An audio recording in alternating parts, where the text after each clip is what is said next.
Konnichiwa, Minastisakur, and you're watching Pokecast. Today's collections video is going to be a part 1 to my PlayStation collection. I am really excited to share this with everybody. When I started doing the collection videos, I know this is one that everybody's like, oh, when you get into this one, when you get into this one. So I decided, why not? Let's get the biggest collection I have out of the way. I'm hoping to make this only 3 videos. Might have to go a little bit more, but let's find out. I think the one thing I need to say is this is my favorite PlayStation that has been made, and it's going to be a lot of fun going through all the games. It's going to be relatively in order, alphabetically, with a couple games that are just going to be kind of misplaced because it happens. But I'll do my best to, talk about each game that I have played, and if there are some I haven't, which there is a ton of them, I'll do my best to talk about them. So I hope you guys enjoy. This is going to be a really fun adventure talking about my PlayStation 1 collection. As always, I like to show off my systems I have. This is 2 of the 3 systems I actually do have. My Japanese one, of course, is the gray one right there. It is a later model, so it does not have the port on the back. I do have a US one with a port on the back for certain devices. However, it does not read discs because it's not working. But I have it there to try out things. I'm going to replace that one hopefully later this year. And then I have a PS1 for my US one, just because I wanted to get one of those because I love the look of both of them. However, I do like the standard model. I think, in my opinion, they're just better. That's just my personal opinion about them. So here's a couple of the devices I have for my PlayStation. Of course, I actually have a PlayStation 1 controller. Then I have the PS1 DualShock, and I love using both of them. They are fantastic and work great for the games they work with. As you can see right there, I do have a pound HDMI upgrader, which works marvelously. Use it all the time. Now that one controller in the middle, that is a Dance Dance Revolution controller, not main brand. Those ones are too expensive to get a hold of. That off-brand doesn't work very good, but it was great to pick up. I do have the mouse for the games that can use the mouse, and I absolutely love using it for those. And then in the back right there we have my Game Boy player that plugs right into the back. It works with regular Game Boy games and the black cartridge Game Boy Color games. It doesn't really give sound, and it does have a built-in game. It's fun to have, even though it doesn't work 100%. Then we have the Pocket Station, which is a must-have if you're a import collector, and I have a ton of games that require it or have an extra feature for it. It's a marvelous little thing, and I wish Sony would have been able to bring it all over the world instead of just keeping it there. And then last, I have a cheat device, which if I had my US model working, you plug it into the back, you duct tape the sensor for the open thing, and you use that, and you can actually play import games with your US system without having to hard mod the system. So it's a nice little device to have.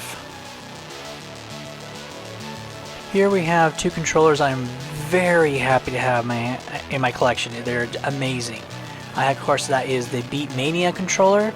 I have not tested this on my PS2 Beatmanias yet, so I can't confirm if they actually work.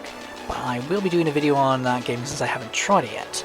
And then I have my Pop and Music controller, which, oh my gosh, I was able to get it. And this is the mini controller, not the full-blown controller. But both for an amazing deal compared to the $200 to $400 controllers out there. Each of them, I think, cost me around $25 to $30. So I was very happy to get them, especially one complete in box.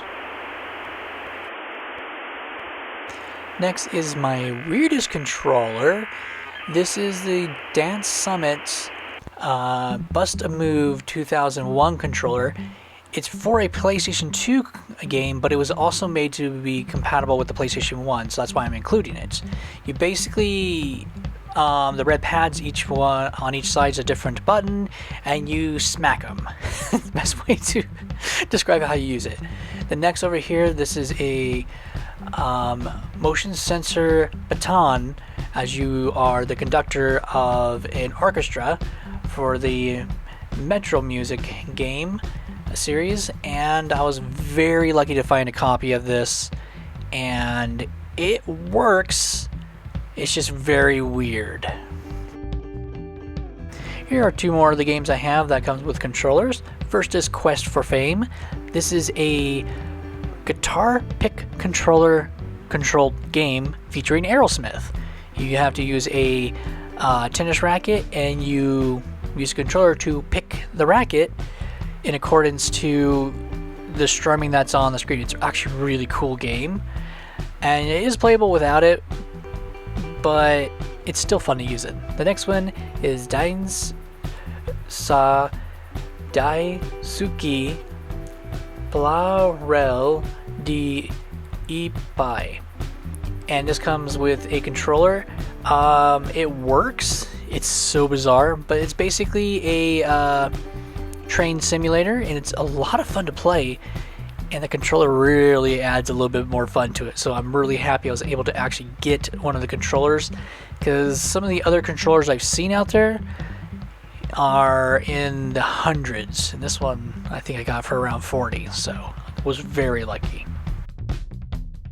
Next is one of the games I'm very happy to have because I do like Sailor Moon, and that is Kid Station B Shoujo Senshi Sailor Moon World Chibiyosa to Tanoshi Manichi controller set. If I said that wrong, I do apologize. But basically, it's an educational game that uses this huge controller, and it's really a lot of fun. You learn different things, and it's a really good series. And the game is just amazing. So I was really happy about getting this one in the collection because, well, it's Sailor Moon, and it came with a controller since I do like my controllers. Right here is a collection, well, it's a complete series, I should say, and that is Emmett. This is a educational game to help people learn English. So the game does come in English and Japanese. Basically, it's almost a point and click, but it's more of a where you're watching a video and then making sure to have things continue on, almost kind of like Space Ace, but not. It's really awesome game. Was so lucky to get a hold of this. This was not an easy one to find. Next is a collector's edition or limited edition that I was very happy to get a hold of, and I made a couple of my friends jealous with this one. And that is Card Capturing Sakura Clown Card Magic Limited Edition.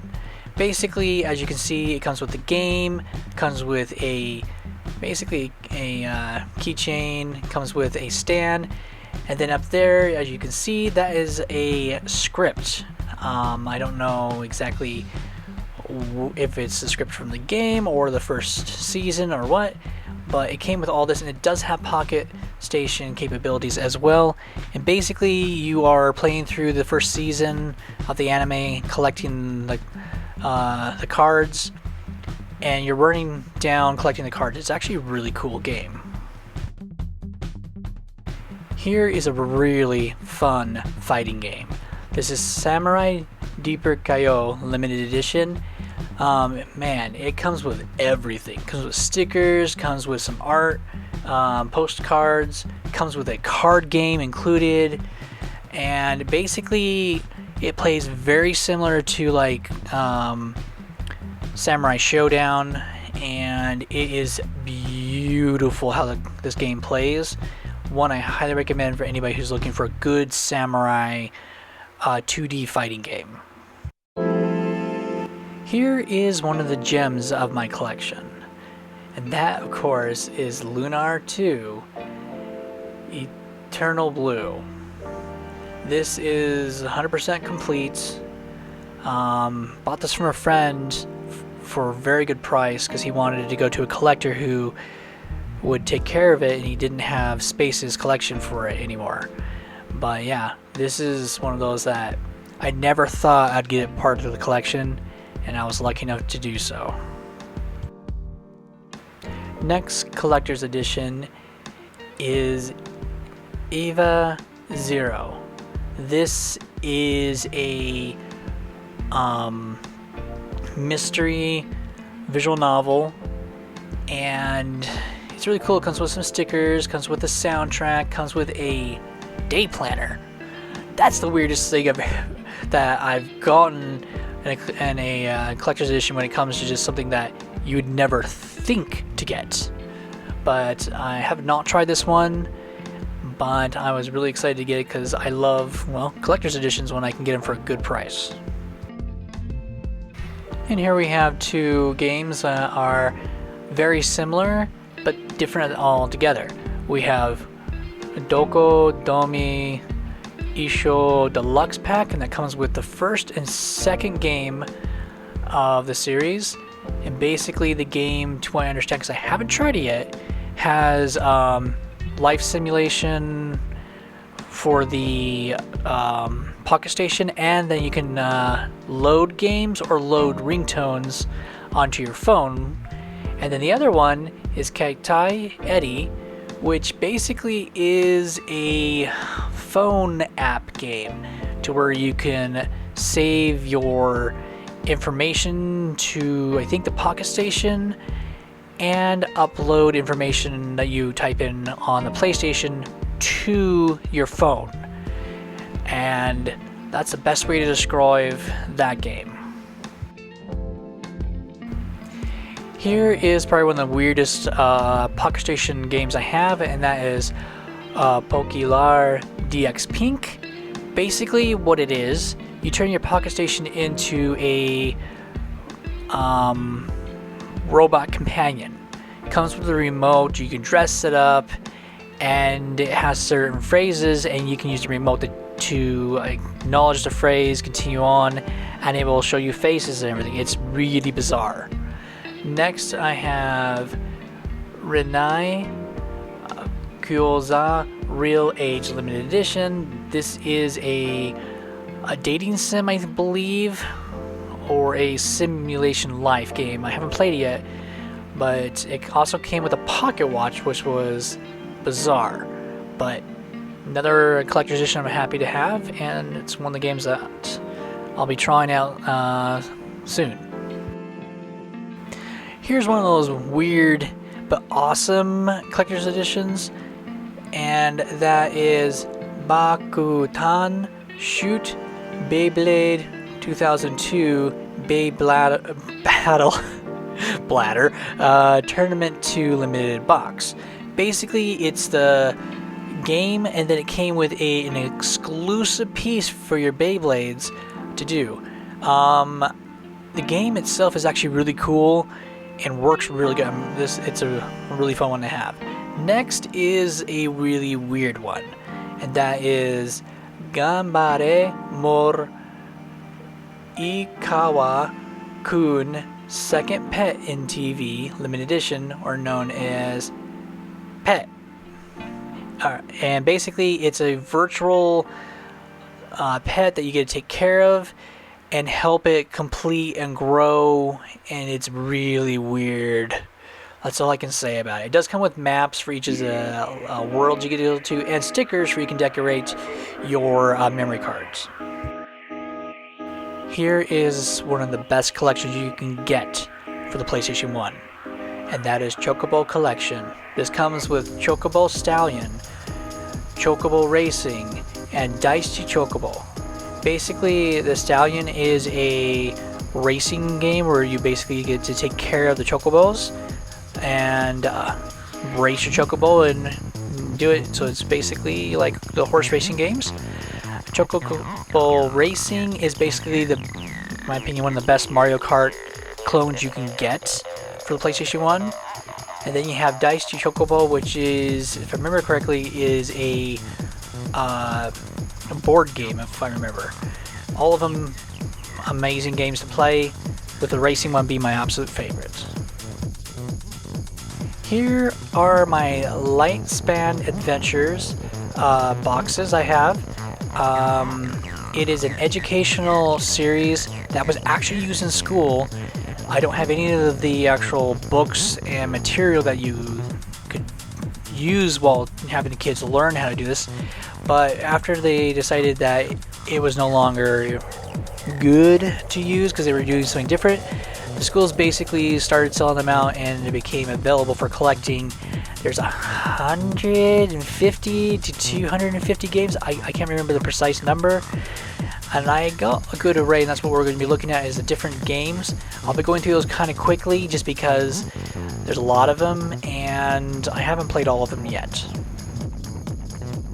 Here's the first set. We got Cosmic Cookout. Haven't played it, so I don't really know what that one's about. Calamity Adventure 1 and 2. This is about the world and people. And then you have Kaylee's Geo Tools. I haven't played that one either, so that's basically what they are. Next three is the Cosmic Quest, starring Mars Moose. I completely have forgotten what these ones are about. Let's see, it looks like city sites, Fairy Tale Island, and Race Through France. So I guess this one focuses on teaching about different areas. Then we have Creative Camp, which I haven't played either. Alright, here we have Creative Isle.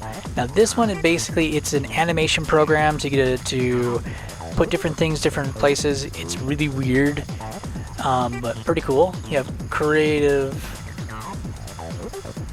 Journey. Haven't done that one yet. And then there's a K9.5, which I believe is all musical based. I haven't played this series either, so I can't really say what this one's about.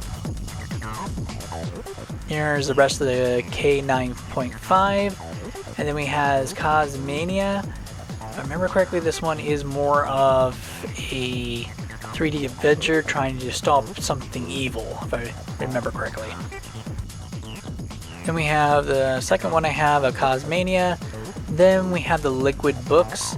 This the Liquid Books, if I remember, is about helping kids learn how to read. And that's all I really know because I haven't tried these ones yet. And then we have a couple more Liquid Books, and then we have Math on the Move. I haven't tried that one, but it's all about math. And then hopefully it's as good as one of the games that are coming down the line, which is one of the best math games I've played so far. Alright, here's the second game, Math on the Move. Then we have Math Gallery 1 and 2, and then Math on the Move, which I have another one. I still need to try these ones, but like I said, I'm really hoping that these are as good as one that we'll be seeing later. And one more Math on the Move, and then we have Mana and Moki. No idea what those ones are about, unfortunately. Like I said, there's a lot of games I haven't played yet through this series, but it's really fun to try them out because some of them are actually really good. Alright, we have the PK's Math Studio, PK's Place. These are some more of the series that I have not tried, so I'm not very familiar with what these ones are all about. Next is we have Cosmic Cook-Off. Yeah, I don't know why those two are not together when I took these photos, but it happens. Then we have the Fair Games, which another series I haven't tried. Then we have the Quaddle Family Mysteries, which is a point-and-click adventure with multiple different types of puzzles. You're actually walking around a museum trying to solve what happened. Very good series. Here are the last two games in the Quaddle Family Mysteries. And then we have the Road Riders. That was hard to say, I don't know why. Haven't tried it yet, but most likely to do with writing. Then we have The Secret of Ghoul. I don't know what that's all about, and surprised I didn't get sued by Google. The Secret of Google has a lot of games in it, and I think I got the complete set of this one. I think. But still, haven't tried them, so I couldn't say any more than how familiar the name sounds to something else. Of course, there's a couple more in this series. Like I said, it's a big one, and happy to have them all. I just have to sit down and try them all. There's the final one in that series, and then we have Stay and Play, featuring a blue moose. They like the blue mooses. I don't think I've tried this one, so I can't really say what it's about. And then we have Strata-Ease, or maybe I should say Ease, like that. I haven't tried that one either, so I don't know, but it's another one of the bigger series that I think I got the complete set too. So here's a couple more from that series that, yeah, that's what it is. I think there's a lot in this one, definitely. Here are the last three part of that series, and then we have the 3 decoders, which is a point and click, if I remember correctly, and it's actually pretty fun. I do like that one. There's the last game in there, and then we have Timeless Jade Trade, which is personally the best math game I have so far. A lot of fun. There's puzzle elements in there and math and all that. It's pretty good. Next is Timeless Math 1 and 2. I haven't tried those ones yet, but I would think that would be awesome because Jade Trade was amazing. And there's more of it, of course, you know, going with different things. There's even one about space. Oh, there's a Luna base one right there, a Maya, and yeah, more I definitely need to try because I really enjoy the Timeless, what they did with the first game I tried out, so should be pretty good. There's the last one, the Timeless, that I have, and then we have Walkabout with Mars Moose coming back. And I haven't tried these ones, so I don't know what the Walkabouts is all about. But if it's anything like the word suggests, we're traveling the world, seeing sights and seeing different things. And with the light span being over, it's time to get into my regular games, I should say. And starting off, we have 007 Racing, the Collector's Edition. It's a James Bond game where you race around in the car, completing missions, and it's really weird, but it's a lot of fun. And the only reason it's called Collector's Edition is because it was part of a set, but I collect those. They're a lot of fun to get a hold of. And the next game is 007 Tomorrow Never Dies. It's not the best James Bond game, but I love what they did with this one. It was a lot of fun to play. Next we have 007 The World Is Not Enough. I have to say, out of the versions, I do like the Nintendo 64 version slightly better, but the PlayStation 1 version isn't too bad either. And it's a really good game that they did a nice job with it. Really entertaining. Then we have Ace Combat. I love this game. I'm horrible at it, but it's still so much fun to play. Highly recommend it. Ace Combat 2 is a perfect sequel to it.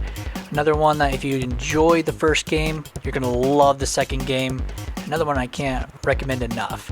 Then we have Afro Uni, the Puzzle. Simple Characters 2000 Series Volume 2. Basically, you're an Afro dog. You have to dig and connect different things and pop puzzles, things. It's super bizarre, and it's a weird game, but it's so much fun. Here we have Air Combat, or known as Ace Combat. I do like having multiple versions, especially from other countries, so since I have not been able to get the long box, I had to get myself the second release of the game. Over here we have All-Star Slamming D-Ball. I haven't played it, so I can't say how good of a dodgeball game this one is. Alright, we have Alone in the Dark, The New Nightmare. This is a remake or a remaster of the original game. I actually haven't played this one, so I can't say how good it is compared to the original, since I did have the original on the 3DO. Such a really good game. Really hard too. Then we have the Amazing Virtual Sea Monkeys. If I remember correctly, this is more of a game where you have to swim around puzzles and collect things. It's so bizarre, and I was very happy to get it. Animaniacs 10 Pin Alley. It's awesome. It's bowling with the Animaniacs. Need I say more? It's just cheesy fun, and it's very entertaining. Then we have Animorphs Shattered Reality. It is a platforming 3D adventure, and I thought it was not too bad. One of those I definitely want to go back and try and beat a little bit later.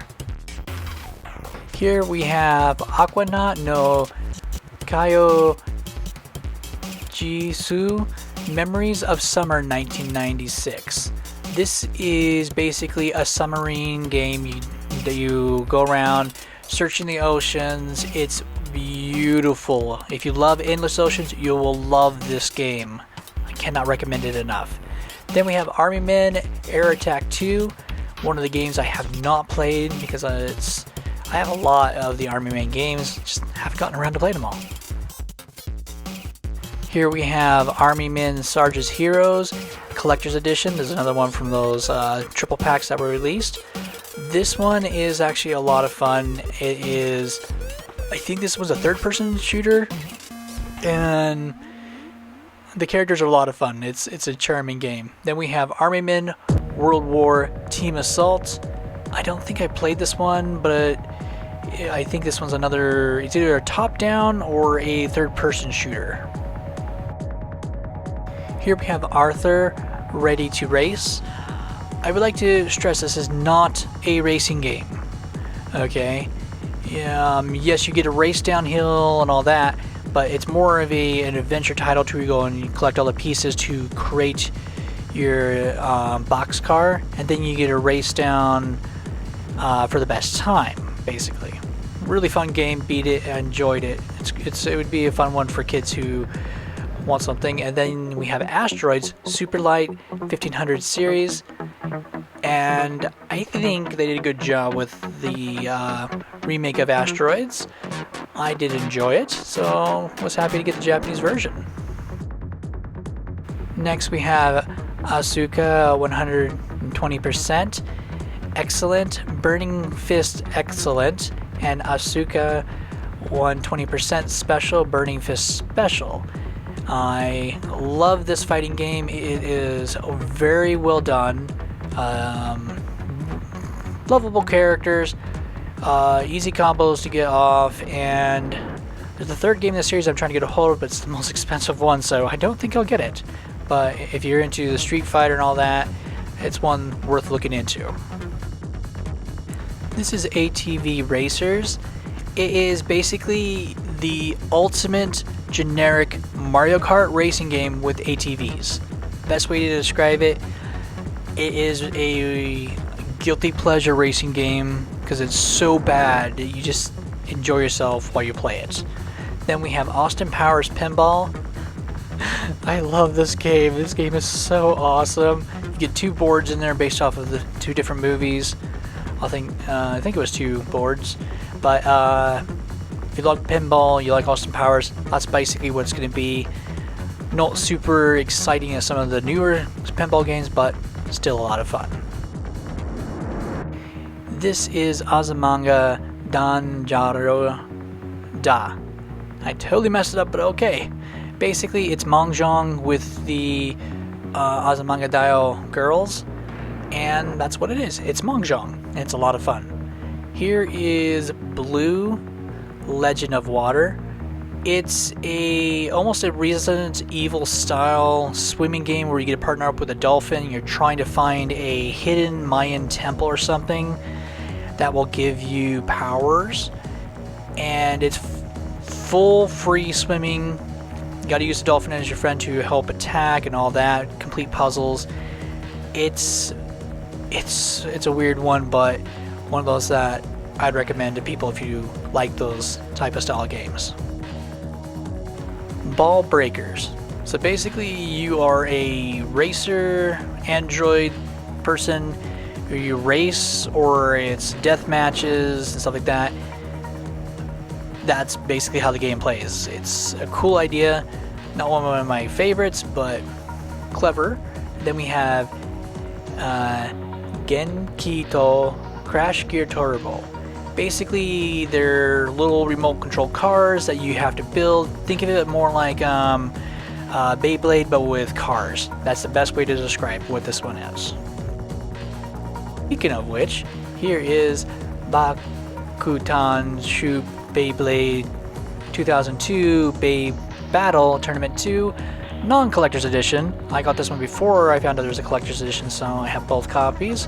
And then we have a Barbie Race and Ride. This is actually not too bad of a game.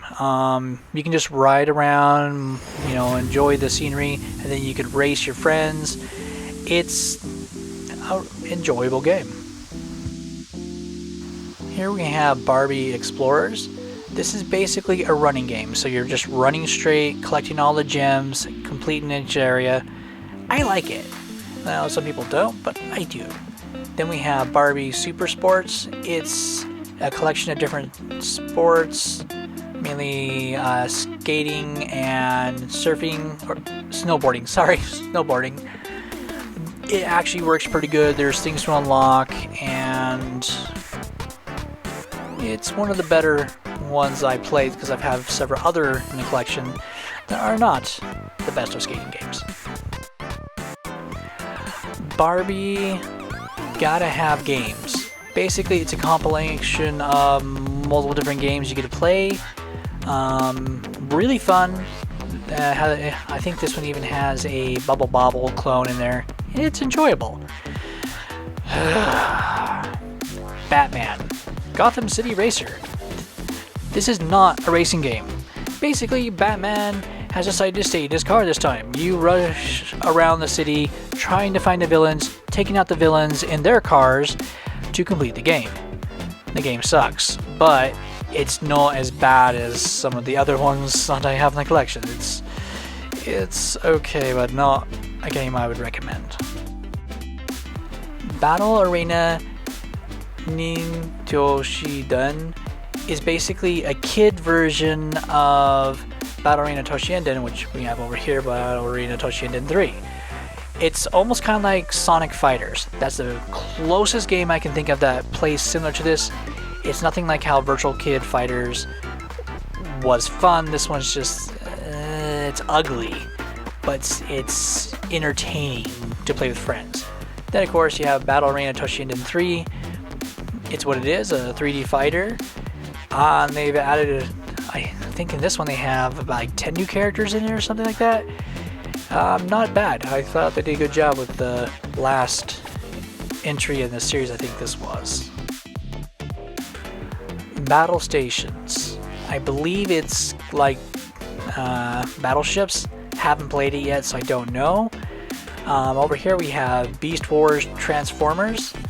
It is a third-person shooter action adventure. It's actually pretty cool. I like this one. One that I definitely need to get in there and try and beat it. Here we have Beatmania upon third mix and Beatmania upon Gata mix. So this is part of the Beatmania, obviously, and what it means by the pond is this is where you use a disc swap in one of the main games to be able to access these. All in all, both have really good music. I prefer the third mix more than the Gatama mix one, but not bad at all. Here is Beatmania featuring Dreams Come True.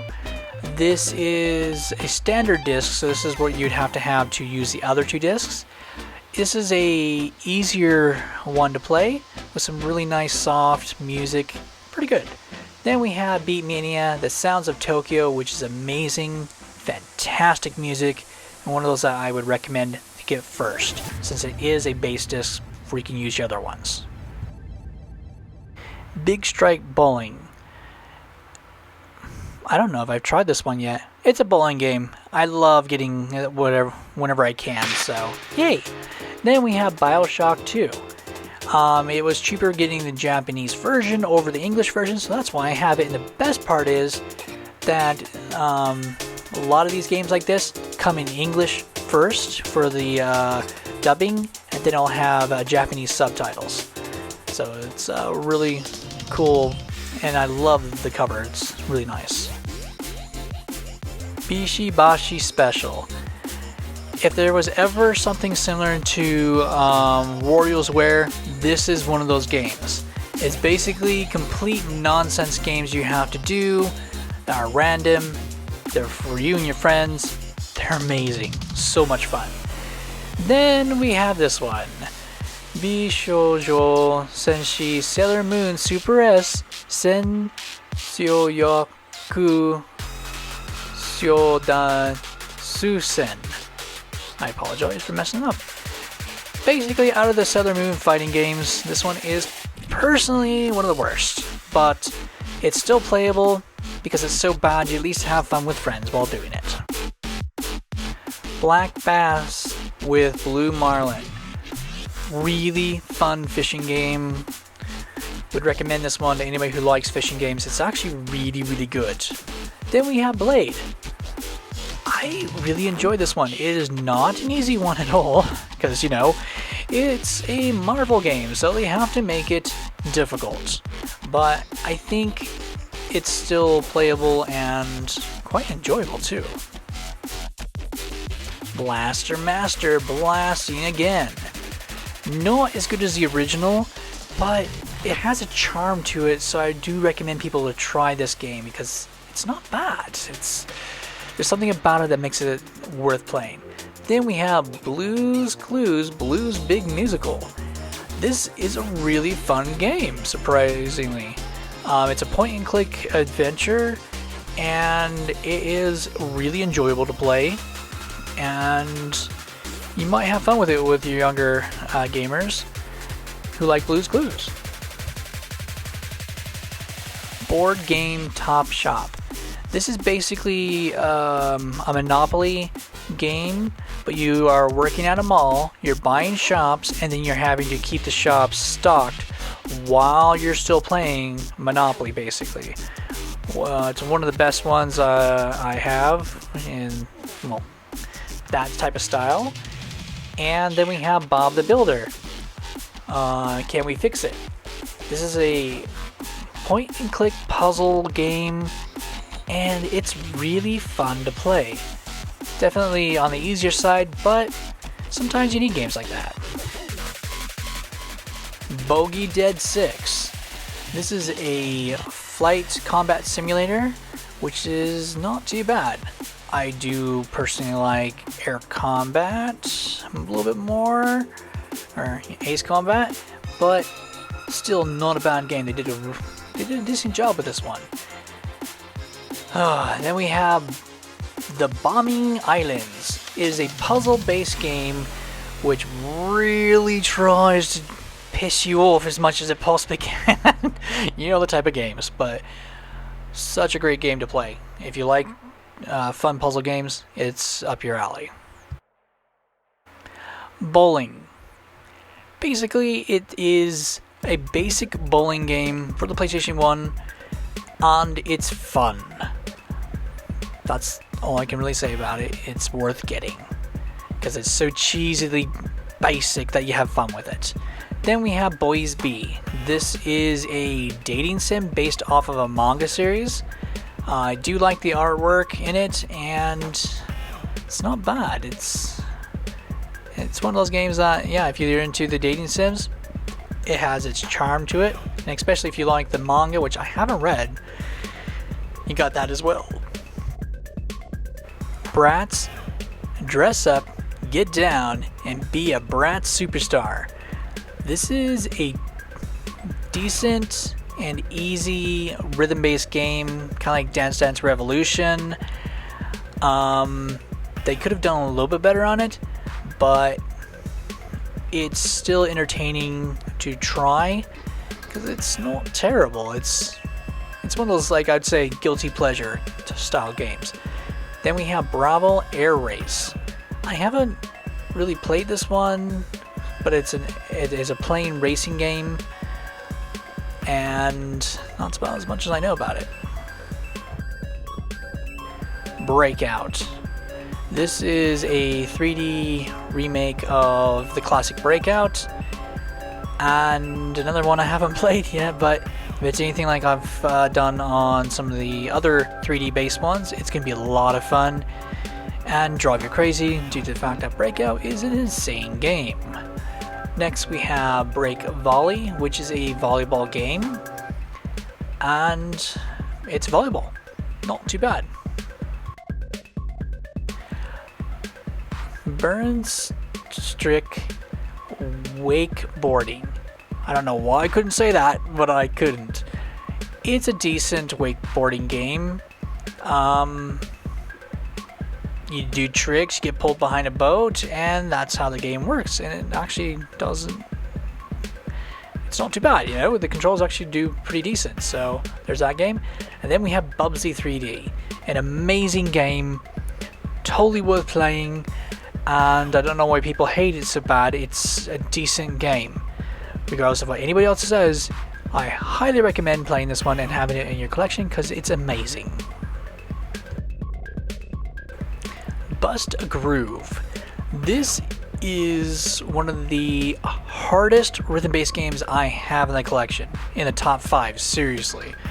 Basically what happens is you're having a dance-off with another opponent, and you have to watch your button combination as it blinks, get all the buttons going within the time with the rhythm, and do your best to do better than the other person.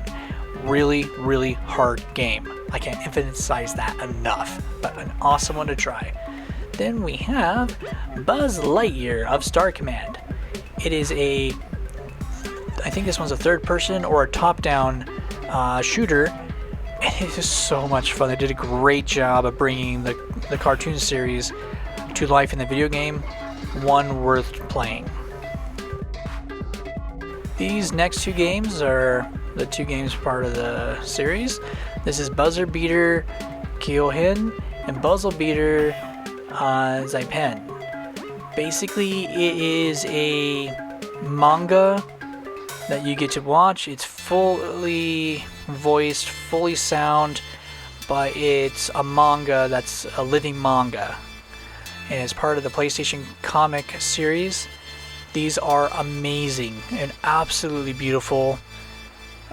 Worth getting part of the collection if you can get a hold of any of them, because it's just how beautiful these play.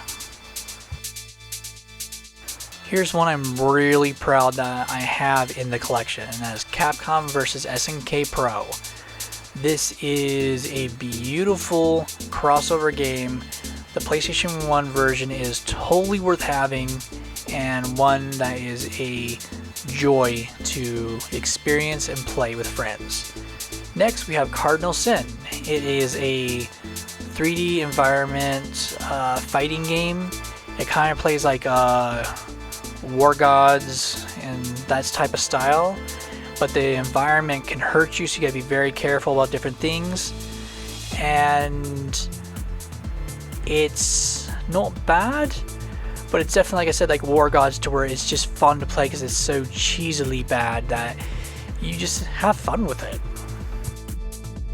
Casper. This is the hardest point and click adventure puzzle game I have so far of what I've played. You basically are playing through the movie, and you have to go from point A to point B to find a key, then go back to point A, then somehow get to C after you learn how to morph into a different thing. It's really complicated game, and I absolutely could not beat it without a guide. It is bizarrely difficult, but if you could do this game without a guide, you are amazing. Get ready to have notes everywhere if you're going to do without a guide. Next is Dr. Seuss's The Cat in the Hat. This is a really fun game. New Kid Co. is one of the companies I absolutely love, and I love to collect them. This one is a point and click as well, I believe, and it's definitely worth trying out. Anything from New Kid Co's is worth trying out, in my opinion. Guitar Freaks. Why it's here, I don't know, but basically this is the grandfather of Guitar Heroes and Rock Band. It only has, I think, 3 buttons to push. I do not have the controller, unfortunately. I will be getting one, hopefully. And it's a lot of fun, and it is really hard. Then we have Championship Surfer. This game sucks. I don't think I've found a good surfing game yet. This one is no exception. It's one of the better ones, but it's still just one of those where you're like, it's a surfing game. Worth trying out. Chess. This is a decent chess game. It's a basic chess game, actually plays quite nicely, and it has a 3D mode and your standard 2D mode, and that's basically what it is. It's chess. It's not too bad. Then we have Chicken Run. This is so weird, okay? Basically, Chicken Run is Metal Gear Solid. That's the best way to describe what this game is. You're playing a full stealth game, just like Metal Gear Solid, and you're playing through the events of the movie. Cannot recommend this one enough. It is amazing. Jo Hasumi Ai Boy Kanipan Hiramiki Wonderland. I haven't played it, so I can't tell you what it's about. It just looked awesome, and I picked it up. Then we have Chronicles of the Sword. It is I think an RPG or an action RPG based in Camelot. That's about as much as I know. So I'm like, mine. And that's why I have it. Clock Tower, The First Fear.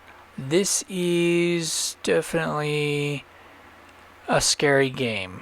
It will creep you out, it will scare you, and no matter how many times you try to play the game differently, there will always be certain things you can activate, but there's 6 different ways to start the game by little things changing. It is basically a remake of the Super Nintendo first game. Highly recommend it. Then we have Clock Tower 2, which is Clock Tower 1 in the United States. And the game is freaky, man. Let me just put it that way.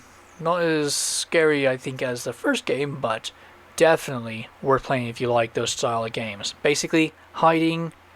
You can't hide just in the same spot twice because he will find you.